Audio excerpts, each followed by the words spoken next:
Have you settled the score about the drop chain? No. It's written down. It's Baden Cook. I completely forgot about Baden Cook. He forgot about I think it's a bit surprised that I won. There's not many occasions where you actually set a plan and they actually come off. Hearing that from him, gives me goosebumps. Cadell Evans cannot be beaten now. This is the first time I hear Stewie and Andy side of the story. And I took a cab home in the Magna Rosa, and the cab driver did not believe me. That was actually the pink jersey. Why the hell would you be in my cab? What I've learned through my life is everything is just a phase, It's a real pleasure for me to be able to come back and jump on here with you guys because I admire what you do. I really do.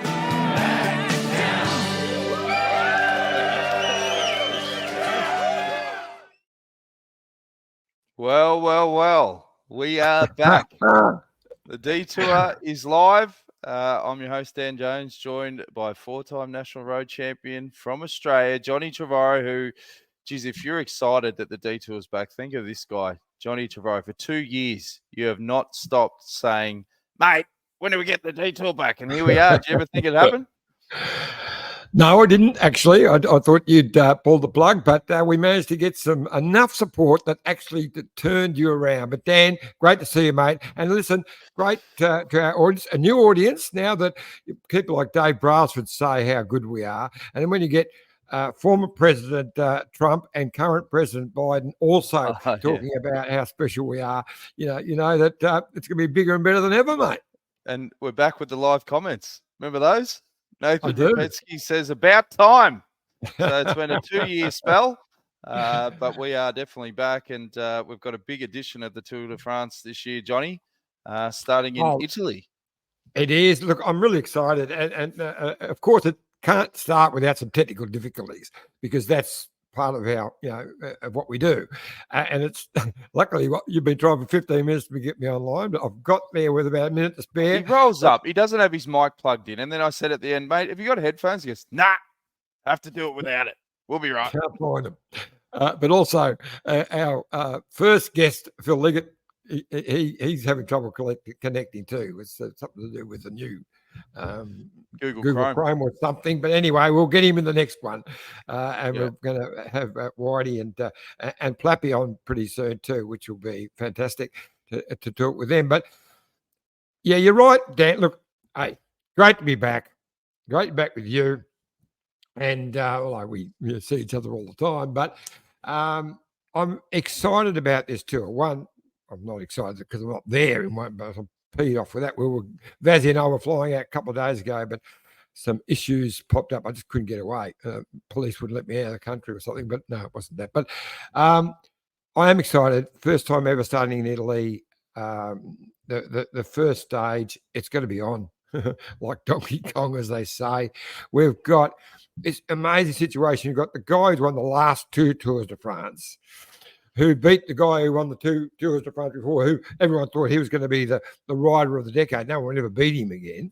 And after the ride last year at Vingegaard, you would say, you know what, he's going to be hard to beat. But the complete reversal, he's the one who was injured. He hasn't only raced a couple of small races since when he went out in April, and with terrible injuries, punctured lung and broken ribs and everything. But he wouldn't be starting if he wasn't in really good form. But there's that bit of doubt because he hasn't had the normal preparation. And when these two are so close, so I'm so excited about tonight because tonight's stage is a ripper.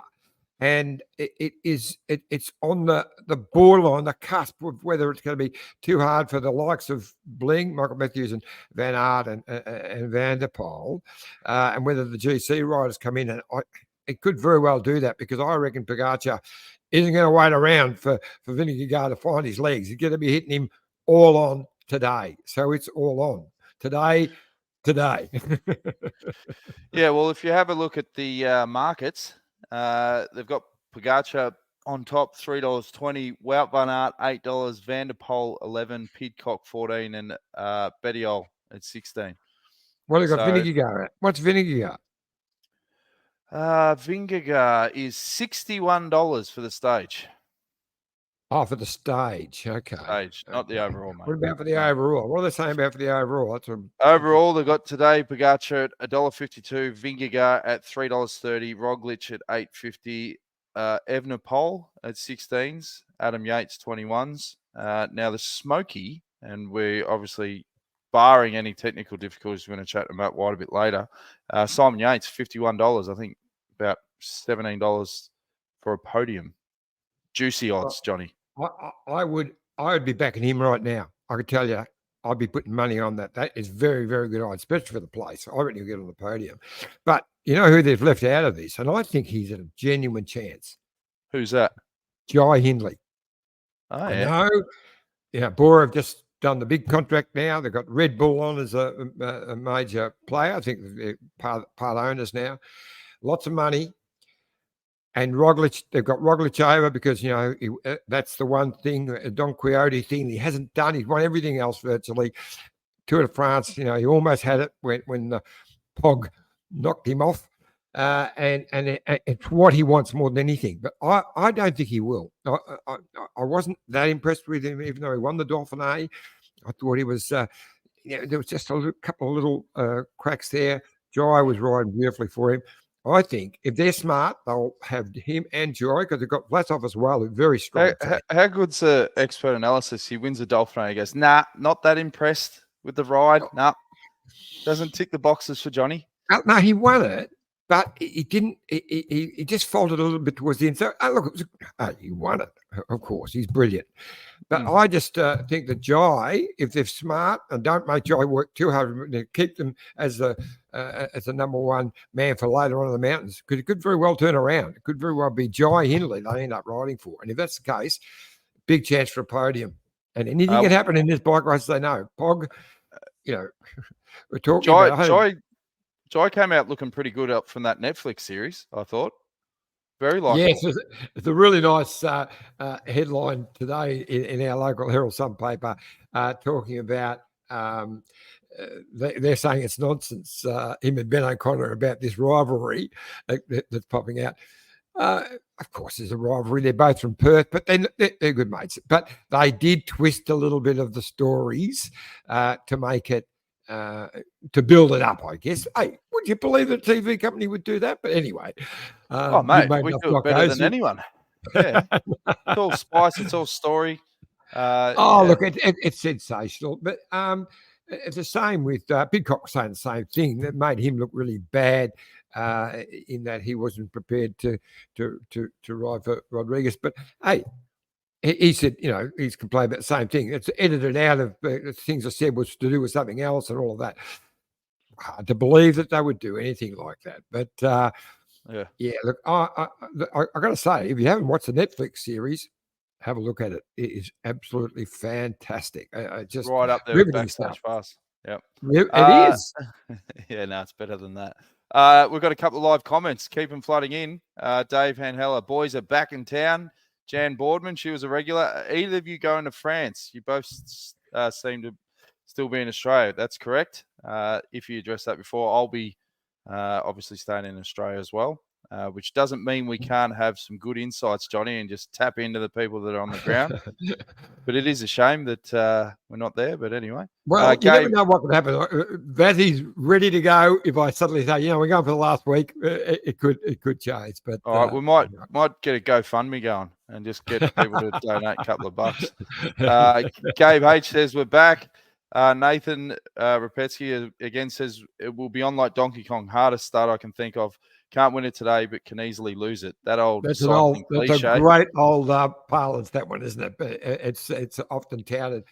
But I'll tell you what, I'm excited about this tour in lots of ways. Okay, first start in Italy, which is surprising. I didn't realise that until I read it. We raced in Italy plenty of times. The first time I started there.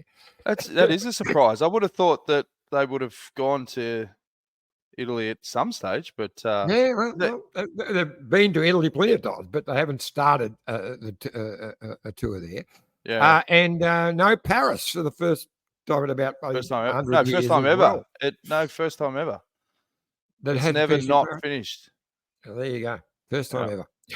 And with the time trial finished, now a few of the Grand Tours have had time trial finales recently, but the tour hasn't done since 1989, and we all know what happened then.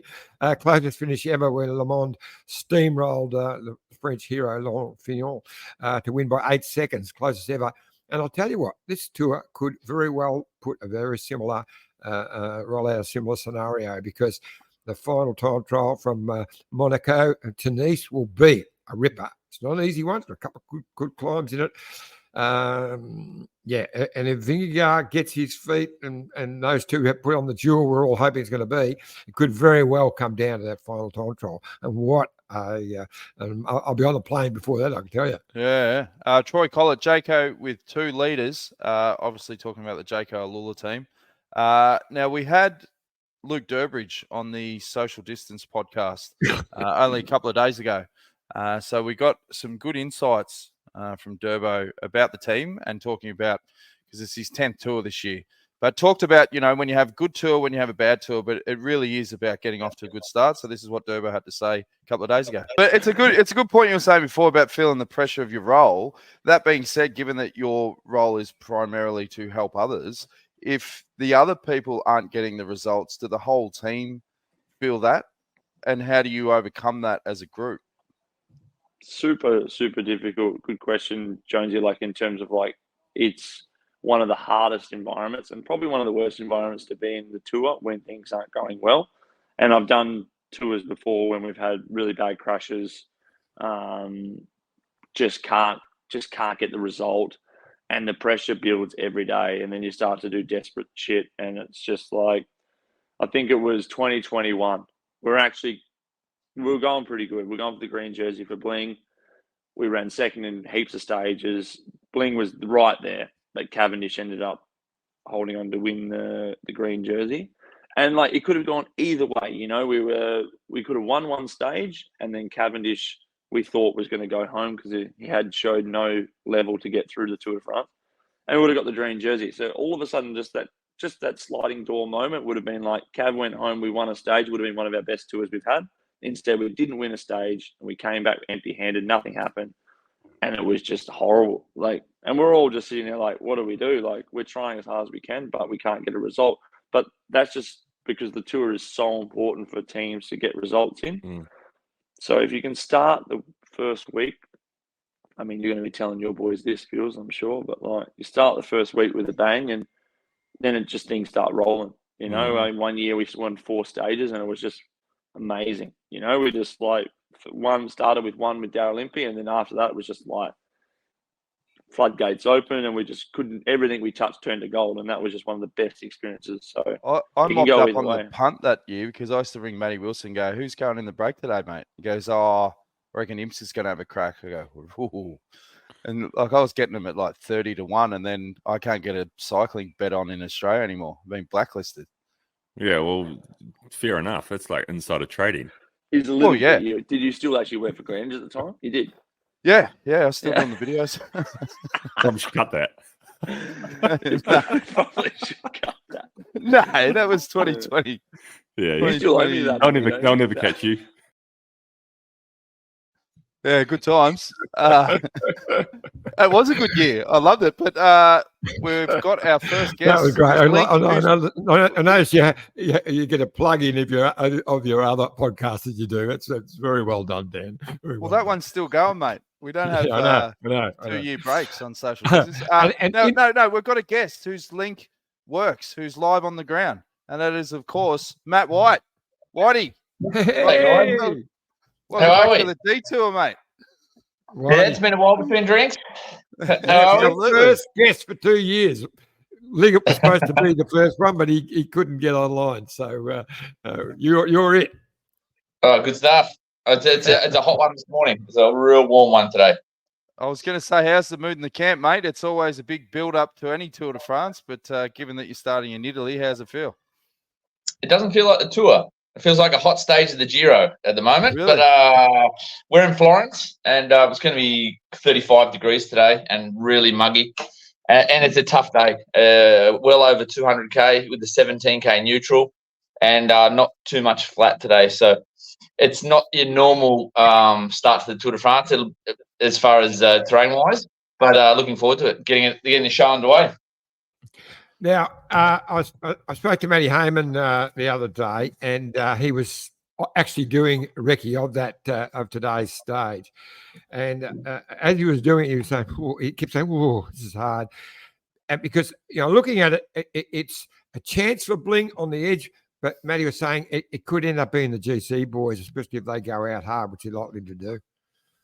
Yeah, I think, and that's why we do recons, because some information is good, but actually seeing it live and seeing what the roads are like, it's a game changer. And I think in our planning stages, we had this one earmarked as a possibility for Bling, and it still could work out that way. But I would think the best chance there would probably, if it's because it's so hot, that maybe if it's raced negatively, you get a bigger group to the final.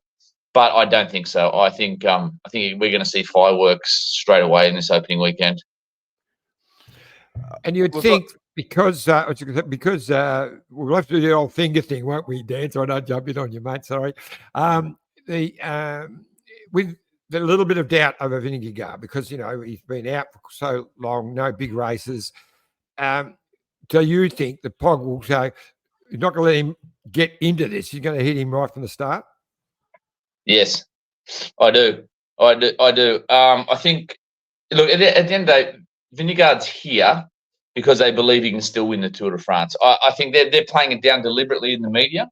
Look, he hasn't raced since April, at the end of April, but nor is Simon Yates, nor did Tadej Pogacar last year. So it's not uncommon for GC guys to have 2 months no competition because they have the ability to train really hard. It is a limited preparation, but the guy is class. Is he going to be at 100% at the start of the Tour de France? I doubt it. But is he going to be at 100% in week 3? Who knows? So I think that UAE will put him under pressure sometime in this first opening week, and I think as well is people don't understand that the team that UAE have put together here, that's the best team that has ever been put together in professional cycling. There has never been a team on the start line of the Tour de France with 4 Grand Tour podium winners inside the same team. It's incredible. It's incredible. Mate, what about the old days of the Sheriff? On say. Yeah, there wasn't four blokes in the team who'd been on the podium of a Grand Tour. That's for sure. So it really is incredible. So you've got Adam Yates, 3rd last year. You've got Ayuso, who podiumed the Welter at 19 years of age, the youngest ever rider to podium a Grand Tour, and then you've got Almeida, who was on the podium of the Giro last year. So it's an incredible roster. And I think they're going to use their numerical advantage. And actually, when you look at also Jumbo have been gutted in the last 3 weeks as well, losing Van Baal and Kruijswijk with crashes at Dauphiné and then Step Course this week. So they haven't got the team that they would have liked on the start line. UAE have the team they've dreamed of to have on the start line. And at the end of the day, you look at Pogacar and the Giro, and he's actually come out openly and said that actually I've recovered from the Giro and actually this is the best I've ever felt. So, which is a pretty ominous sign.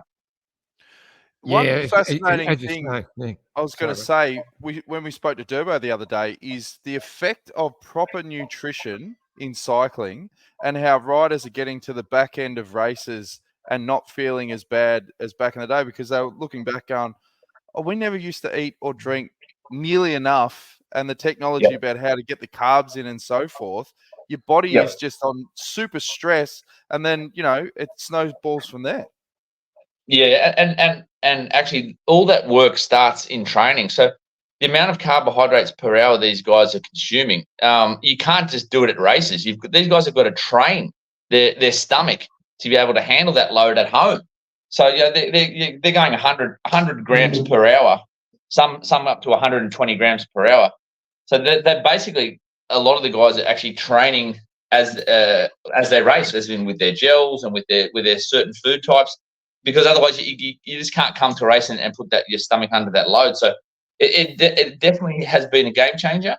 And actually, when you look at not too far ago, and I think that has changed the racing, the aggressiveness of the racing, because actually the racing has changed a lot over the last decade, and people were underfueled, but also the style of the racing, you could get away with it because there was a fast start, a slow, steady middle, and then a hard final. Whereas these days, nearly every race is a hard start, a hard finish, and an even faster final.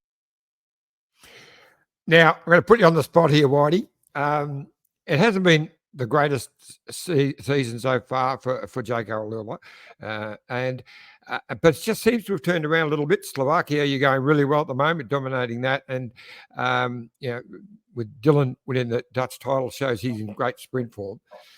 Going back to last year's tour, disappointing you didn't win a stage, but you actually had a very good tour.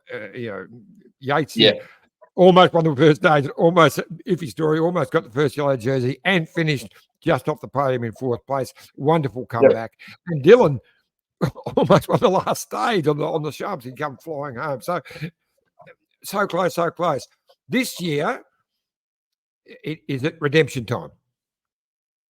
Yeah, I hope so, mate. I hope so. I think we've definitely had a quieter start. The last week's been great. We've had 5 wins in the last week. We won 3 national titles and 2 stages in Slovakia. So we're sitting on 15 wins, which is nice. But we are definitely lacking some of the bigger wins we would have liked in the World Tour events. But it's 90% of this. Last year, it's the same team as last year with Michael Matthews in and Lawson Craddock out. So we have I think statistically, this is the oldest team in the Tour de France, and it's the most experienced team in the Tour de France as far as participations of Tour de France. So it's a great group to work with. Durbo's on his 10th tour, and Yates's on his 7th, and we've got guys besides Chris Harper and Elmar Reinders who are on their 2nd. Everyone else has done between 5 and 10 Tour de France's. So it's a group we know what we can get out of these guys. It's a very tight group, and there is going to be plenty of opportunities over the next 3 weeks. And we dodged a couple of bullets with a couple of the boys with COVID a couple of weeks ago, and so we're in a good place to start what's going to be a pretty hectic month. But we're looking to go one place higher with Yatesy, and then also win a stage with Dylan, and it'd be great to win a stage with Pling as well. So I don't know what's happened there, but I can't hear anything now. Yeah, that's because I had my mic on mute because I was telling the kids to stop yelling in the background. Sorry about that. Karen Jones just sent a really good message through asking whether there it is. Can Cav get the win he needs? What do you reckon, Whitey? Well, as long as it doesn't cost us a win, I'd love to see him win one as well. We all know that he's a legend, and just the persistence he's shown over the last 6 or 7 years. He's had a real rough trot there, and personally, and just the persistence of the man. It would be great to see him take the record because I think he deserves it. I don't think you really can compare him and Eddie Merckx anyway. It's just a number of who is the best. Well, for me, it's the most successful guy at the tour, but it's more about sprinting. And Cav's won all his stages in sprints, whereas Eddie won GC and he won everything under the sun. It would be nice to see him, but hopefully it's not at the cost of us. We've got another live question from Troy Collett. He says, will there be more riders pulling out of the tour to rest up for the Olympics, Whitey? No. So the window's okay, actually, because the time trial's the weekend after, and then the road race is 2 weeks after. So 2 weeks is actually a pretty good window. So in London it was 5 days. We went direct from Paris across to London. And Saturday was the road race. So no, there won't be. I think a few of the guys who are maybe not on general classification will probably be looking for easier days in the back end of the race. But no, everyone's priority is on here. And if you think you can win here in the last week, you'll go for it. And like I said, I think for the Olympic time trial, it's not the ideal preparation being at the Tour de France, because and my pick for the Olympic time trial is actually Josh Tarling, actually. And I think for the road race, it's the perfect preparation because for the road race you can't simulate this workload, but for the time trial, those guys will be doing very, very specific work. And sometimes, and these guys, there is 2 TTs in the race, but none of them look like the Olympic time trial. But the problem with being at the tour and having a 6-day turnaround for the time trial is you can't really control the load you have here. So you could come out it's not enough time to really freshen up. You'll be very strong the weekend after here, but maybe not as fresh as you would like to be. So the guys who are not here at the tour, and that's Plappy, Josh Tarling. And there's not too many, actually. Those guys, I think, have got a little bit of an advantage because they can control what they do in the next 4 weeks, whereas the road riders, I'd be very surprised to see the Olympic champion not in this bike race. The Olympics is important to us, especially Australians. We've always been the Olympics great important thing. And I remember when I was lucky enough to compete at the Olympics, how special it was. But it hasn't been a part of pro cycling. When I turned pro, I couldn't compete at the Olympics anymore. It was in the 90s before they allowed the pros to even ride in the Olympics in cycling. And at first, it wasn't that important. It has become quite important, but it's not so important to the teams because they're riding for their nations, not for their sponsors. Oh, it's pretty important for Astana. Whatever. Why that? Didn't he get the golden bike, Vino, after he won the Olympic road race? Yeah. Okay. Anyway, that's an exception. Carry on. Yeah, you won a couple of other awards as well, but that's another story. But so as far as the Olympics is concerned, it's really important for the riders. A lot of them, but the Tour de France is much bigger for everyone in cycling. It is the biggest event by a mile. Yeah, I think the big reason there as well is because of copyright and rights. Even if you do have the Olympic champion in the team, you can't market it. So the teams can't get the benefit of having the Olympic champion really in their team. So. Haven't you gone rogue with your tattoo, Whitey? Isn't that barred as well? Getting the rings tattooed? It is a rip-off. Yep, it is. It wasn't. I didn't ask permission. And it looks like both Olympic champions won't be present in Paris anyway. So the Ecuadorians had one spot and they didn't pick Carapaz. They picked Navarez, which is the right choice. And it looks like the Slovenians are not going to take Roglic because Roglic doesn't want to do the time trial because of what I mentioned before. He's all in to win the Tour, and if he's not doing the time trial, he's not the best bloke for the road race. We've had a few live questions come in. Sally in Oz says, thoughts on Jayco's new kit? Lee Turner says, can we discuss the orange and green kit? And his partner Alison McCormack says, do you like it, Lee? What's your thoughts, Whitey? I like it. I when I first heard we were going to green and orange, I was like, oh gee, and then it actually looks really good, and it looks good. We've got the orange and green helmets as well. It's going to stand out in the bunch, and it's a special one for both Tour de France's, the men's and the women's tour. So the women will be wearing that in the ladies tour in a couple of weeks, and I like it. The green is a dark green. It looks classy and it's something different, and I really like it.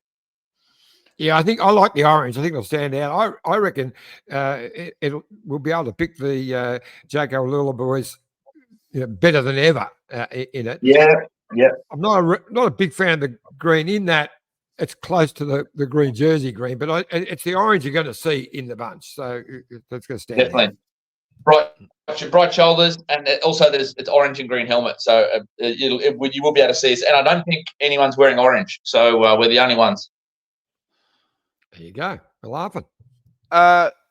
We've got to let you go pretty soon, Whitey, but given that you've got the experience in the squad, as you mentioned, how much is that going to play a pivotal role, particularly when it comes to results, the first week, all the stress, all the chaos? How much is that going to be an advantage in the bunch? Yeah, it will, because it's a pretty nerve-wracking thing, the first week of the Tour de France. And if you've been here before, some people adapt to it very quick and some people take a little bit of time. And our guys, because they've been here before, we know exactly what we can ask of them. And like I said, I heard Durbo talking before, it would be really nice to get off and away to a good start. And, we've got our first sprint opportunity on day 3. And so the first couple of days we'll just be keeping Yatesy out of trouble, and then next is game on. And it is. I think knowing exactly what you can get out of the guys, it really makes our job a lot easier on this side of the fence, because we're such experienced guys, and it's a group that does race a lot together during the season. You got a core group there that riding the classics together. and then you got your climbers who've been there before. And no, it's going to be it's a great group to work with, and sky's the limit. I just wish you all the best, mate, because I really do think you're going to have a great tour. You've got 3 different options. Groenewegen is sprinting so well. There are 6 or 7 stages for the sprinters. Some of them might be breakaways, but some really good opportunities. A lot of people are saying that Philipson's sort of got that part done and dusted, but I reckon Bling will give him a run for the green jersey anyway, especially being so hard early, like some really hard stages. He can get some points, and he's in great form. So I'm looking forward to, then there's those intermediate stages that he'd be so good for, and then to watch Simon and Chris Harper is flying. So I'm looking forward to watching that duo work together in the mountains. It was interesting that Durbo, when you had him on your other podcast the other day, which I pinched some quotes out of from a paper story, but he spoke about how it can be tough having to work for 3 different people, but that Yatesy makes it so easy because he's so chilled. He doesn't need the whole 7 guys around him all the time, like the nervous fuss. like some of them. Yeah, it's a big plus. No, he doesn't want it. Actually. He doesn't want it.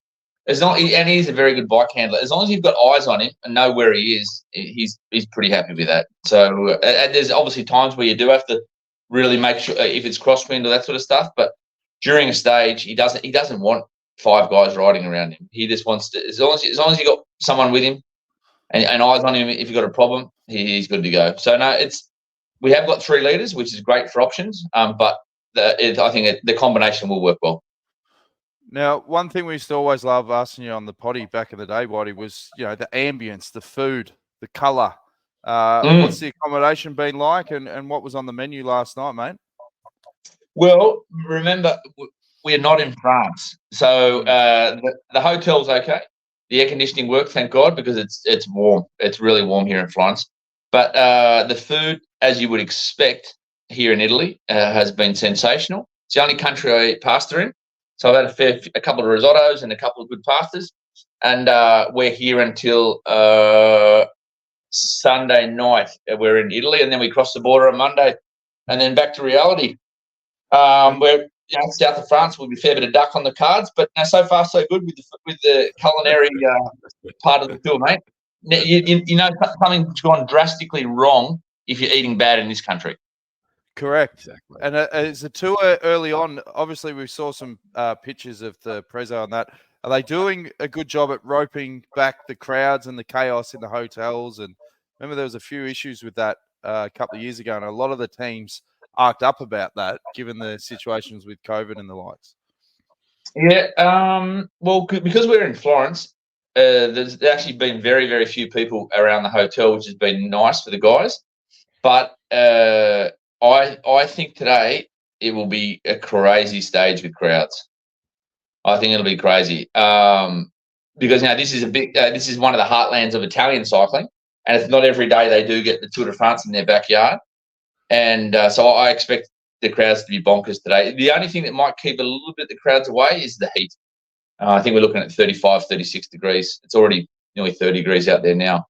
But no, I think people not really worried so much about COVID anymore, even though it is around, and there was a chunk of riders who got it at the Dauphiné. So, and people these days, and the doctors are allowing people to race with it anyway, as long as the symptoms are low. So no, I think the circus will continue, and it'll be as crazy as ever. And it's like the first couple of days. It's cross your finger, cross whatever you got, and you just want to get through these stages in one piece, because there's a lot of nerves and a lot of stress, especially these first couple of days. Well, mate, look, great tour. One of the other things going against you haven't got Vazzy and I out doing the bottle feeds for you this year. I'm sorry about that. You'll miss us out the road, I'm sure. But have a great Tour de France, pal. Yeah, thanks very much, guys. And 1 hour and 15 minutes to be out of here. We're on the road. Good stuff, mate. All right, see you guys. Thank you. Talk to you soon. See you, Matty. See you, gents. I had Who's me that? I had Who me was that? mic, I had me mic on mute again.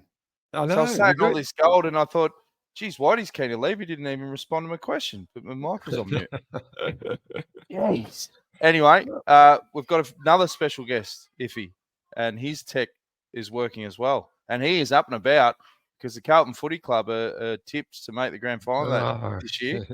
And that is, of course, Luke Plapp. How are you, Plappy? What's going on, gentlemen? How are we? Lappy, how are you, buddy? Well, Good, you were mate. at the game, Carlton, just a few days ago, and now you're back in Spain.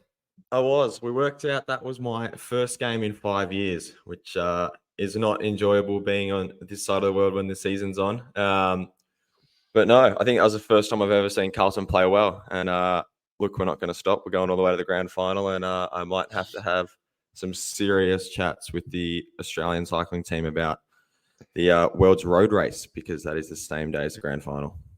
Oh, it's a simple decision, mate. You're going to the grand. Yeah, for me, World exactly. I just need to let them know what's going on. It's not a discussion. Yeah. Now, you've just been out to Australia for a training block. You first of all, congratulations, mate, on a fantastic ride in the Giro, especially some of it under a little bit of duress. I got to say, the stage that you went so well in, when you had a little bit of an upset tummy and you had to do a double demoulen, as they say, at the stop on the side of the road twice, and to come back, that was a very, very impressive effort. But tell us a bit about that day, what you can. Yeah, no, look, it wasn't good. That was the second time now it's happened, hey, which is not good for the track record. When I was in China, I had to stop and get out of the race, and I thought, I could blame that on China, but it's happened again, so I got to clear the air for that and make sure that nothing doesn't happen again. But yeah, just got really crook in the guts, and yeah, had to stop, had no other choice. I think it would have been a real close battle for the win if it wasn't the case. Like, obviously had to waste a lot of energy to come back there, but yeah, just was a shitty day. But I mean, the way the whole race panned out that day, we said we needed to get into the break, and we missed it at the start. So the whole team chopped off to be able to get me back in there. So look, it was one of our better days as a team. We didn't have too many amazing days, which is a bit disappointing. But yeah, for me personally, it was I was pretty happy considering how everything happened with illness. But yeah, a bit disappointing as a team. I was just going to say, obviously, there's another race just about to start, mate. And we were just chatting to Matt White then about the hype for the Tour de France. You know a lot of the riders. How are you seeing it panning out this year? I think Poggy's going to need a minute and a half by day 10, I think, to be safe. I just think the last week's way too hard, and I think Vingegaard's only going to get better. So I think he's going to want a bit of a buffer come day 10, which is more than likely. It's probably more than likely he'll get 30 seconds today. But for us personally, I think Harps will be flying. I think if he just stays out of trouble the first few days, I think he'll be one of the best climbers in the race, which is really exciting. And then hopefully Yatesy has a good one. It's hard to tell with Yatesy. I mean, he hasn't raced much this year, and he did the exact same build up last year and bloody almost won stage one and got on the podium. So you just don't know how he's going to go. But I think Harps will be right up there. Yeah. Now, interestingly, I was talking to Matty Heyman the other day. He was talking about how the pressure of the Tour now, it is more dangerous. I mean, they're just going like last 2 years.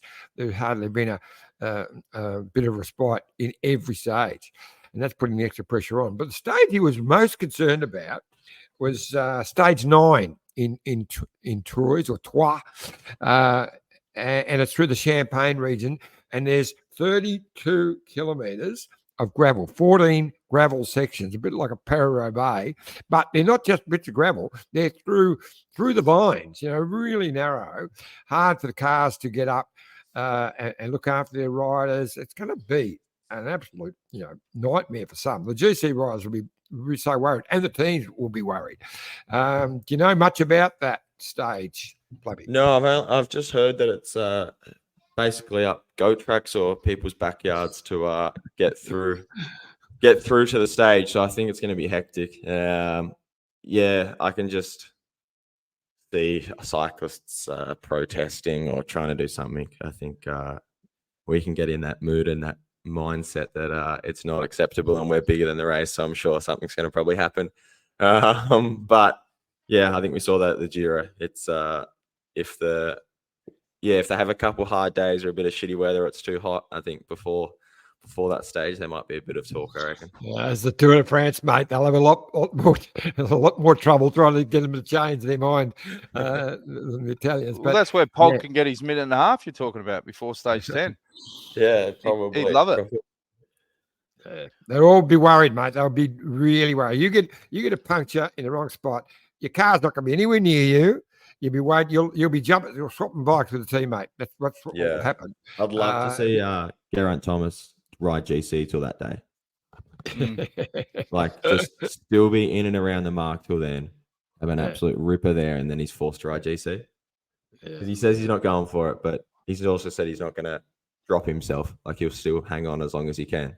So you're an ex-Ineos man, so I've been loving watching Bernal coming back. Interesting. He said something really fascinating the other day. He said his numbers are showing that he's better than before he broke his leg and better than when he won the Tour de France. It's just that the whole peloton's moved past that. It's making it so tough. Yeah, it's pretty scary. Like I still think people forget when Bernal won the Tour, he was one of the youngest ever to do it, and he was going to win the next 10, everyone said. And then Pog comes along and he's going to win the next 10, and then Vinegar comes along. So I think people do forget how good Bernal was. And I know how hard he works and how hard he tries to come back. And I think to get to the level where he's at now is pretty phenomenal, really, considering like it was a worse crash than Froome had. Bernal he's lucky to be alive. So I think it shows his character and how much of a fighter he is. He said his power's better, which is unbelievable to think he's already back to that level. But I think he probably thought once he gets to this power, he's going to be at the top again. And to see how much stronger Poggy and Jonas are is pretty scary racing against him, to be honest. I'm going to run through a couple of live questions. Velo McVilly says, "G'day, how are you, Vaughan?" Kirsty Baxter says, "Insider Train." That was talking about gambling on the Tour before when I said I couldn't get a bet on. Jason Cruz from the Maldives. He says he's pissed off. He missed the start.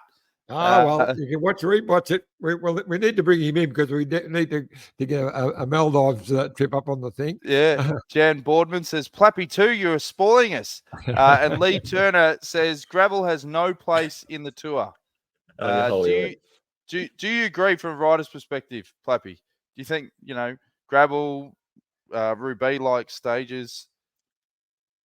Yeah, I do, in the sense that I don't think misfortune should cost you. Like I don't think a puncture or not so much a crash, because crash isn't about positioning and you got to be in good position. I just don't think misfortune with a puncture should ruin your race, and especially when it is on the gravel. If you puncture, it's not like the team car's close to you. Yeah, like you said, if you're out of the race basically, and you're trying to get a teammate's bike. So, yeah, I don't know. I don't know how I feel about it. I personally don't think it's in there. I can see why they want it to, because you say, well, the GC rider's the best rider of all trains in 3 weeks, but I think if that you can't win the race there, but you can lose it, and I think that's what's pretty shit. Mm. You agree, John? Yeah. No, I agree. I don't mind, a stage like that. It's a beautiful area. Whack 2 or 3 of them in, far enough apart that you can. 2 or 3, settle the fuck down. Just one. Well, that's fine. But One's enough. There's 14, I think, in this one. 14 gravel sections of 32 kilometres. So I reckon that's a bit too you much. mean sectors. Section, Not stages. Stages. Yeah. No. 2 or 3 sectors in a Yeah, in one 14 stage. 14 stupid. 14 stupid. Bit over the top. But look, yeah, I'm excited about this Tour de France because it's on today, and there's this question mark over Remco as well. He's had to come back from injury, as in Roglic.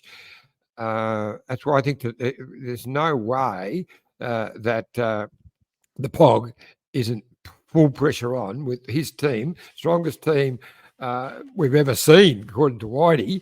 That pressure will be on from the start. It's big climbs early. It's a really tough day, and tomorrow's not an easy day either. So we're going to have some really serious racing over the next few days. So and then a sprint stage, stage 5, stage 3, 5, 6, 8, 10, all sprint stages. So bit of everything. They changed the 3K rule to 5K rule for the tour this year, which I like. Yeah, good, which good is idea. in just in certain stages, isn't it? Certain sprint I think stages. there's 6 dead on sprint days, like the ones that were nailed on sprints. They've changed, which is good. Yeah, which is it's a good thing. It does 2 things. One, it gives the GC riders, because nothing worse than 3.5K out and you get caught in a fall. Jack Haig, over. remember a couple of years ago. Exactly. But also it takes a bit of the pressure off for those for the GC guys in that last 5K. They can not be in the way. I mean, I know they want to the splits are still a problem, but mainly it stays together pretty well bunch time, and then get them out of the way because they only get in the way in the sprint stages. Live question, Iffy. Asked Plapp about 2025 Tour Down Under stages. Well, it was funny. I was having lunch with Plappy the day he left, and the route come out. And I remember you weren't happy about the finale not being around that tough stage. But have you looked at it in more detail? Yeah, I have. I'm still undecided on how I think they're going to pan out. I think it's a harder TDU than usual with the more climbing meters, and the stages are still they're nice short stages like always. And it's they've loaded the climbing meters in.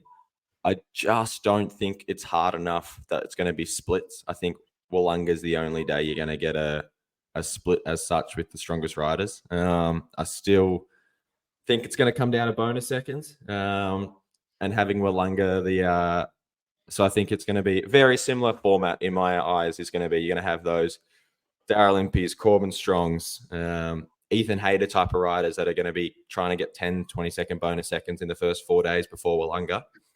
Then the climbers are going to try to get a few seconds back on Wollonga. And then the thing that obviously I don't like, but it's good. It's much better racing. After Wollonga, if your sprinters had a couple bonus seconds in the bank, they might be 10 seconds behind you after Wollonga. The last day, it'll come back down to a sprint and bonus seconds again. So I think it's going to be a more stressful tour because a lot's going to go down in the bonus seconds as always. But the stages are very cool, and I think it definitely does have the potential to split. I just think it probably won't.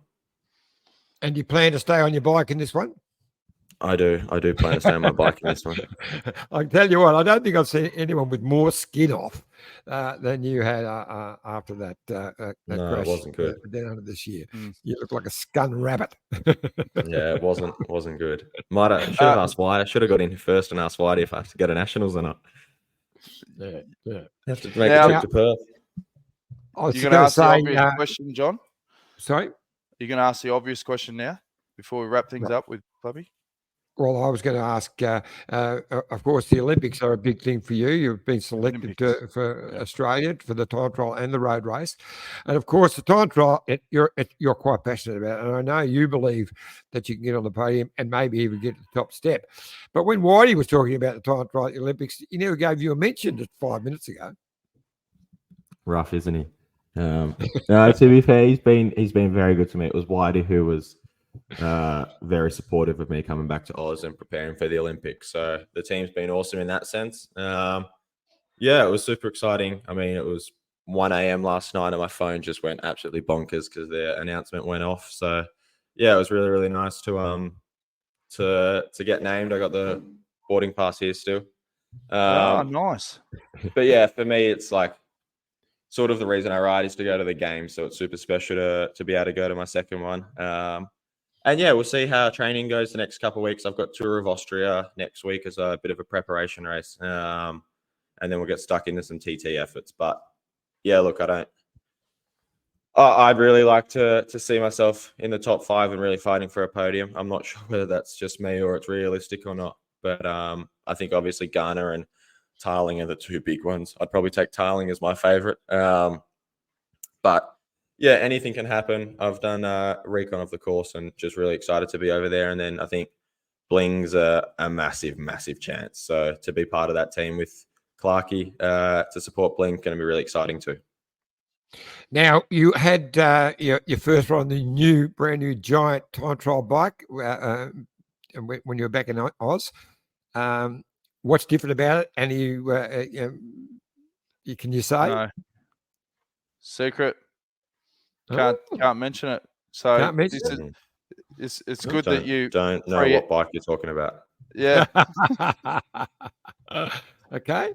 You should always preface your guests with a bit of these are the talking points, mate.